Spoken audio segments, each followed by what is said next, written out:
Jenis-jenis sertifikat tanah dan fungsinya.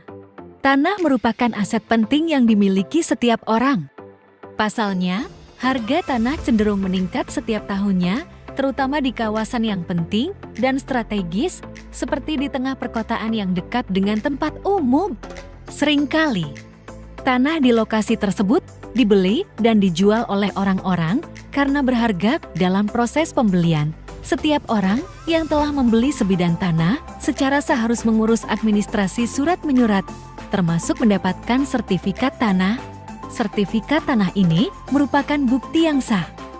Ada berbagai jenis sertifikat tanah di Indonesia. Beberapa dari sertifikat ini memberikan hak kepemilikan kepada pemegangnya.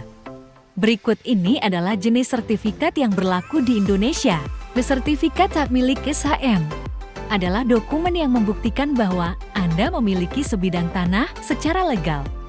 Sertifikat ini memiliki kedudukan yang paling kuat dibandingkan dengan sertifikat tanah lainnya karena berdasarkan undang-undang. Pemilik sertifikat SHM memiliki hak untuk mengelola dan menggunakan tanah sesuai dengan kebutuhan dan keinginan mereka sendiri. Jika tanah tersebut kemudian disengketakan, maka orang yang memiliki SHM menjadi pihak yang berhak atas tanah tersebut. Sertifikat hak pakai.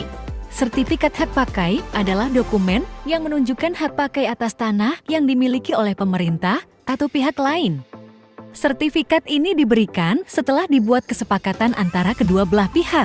Sertifikat hak guna usaha. Sertifikat hak guna usaha ini adalah dokumen resmi yang diberikan kepada seseorang untuk mengelola tanah untuk tujuan tertentu, seperti pertanian atau peternakan. Sertifikat ini berlaku selama 35 tahun, namun dapat diperpanjang hingga 25 tahun jika disetujui pemerintah.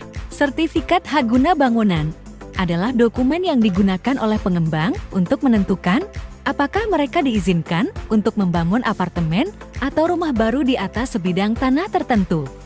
Sertifikat ini biasanya berlaku untuk jangka waktu tertentu, namun Anda dapat meminta perpanjangan. Jenis sertifikat tanah yang terakhir adalah sertifikat tanah girik. Ini adalah dokumen yang menunjuk sebidang tanah yang belum memiliki akta sertifikat. Dalam hal ini, tanah girik biasanya berbentuk surat kuasa tanah yang ditandatangani dan disahkan oleh desa setempat. Surat kuasa ini memuat nomor surat, luas tanah, dan pemilik hak yang diperoleh dari transaksi jual-beli atau pewarisan. Dokumen tersebut kurang mengikat secara hukum dibandingkan dengan sertifikat tanah lainnya, sehingga tanah tersebut dijual dengan harga lebih murah. Please like, share, and subscribe.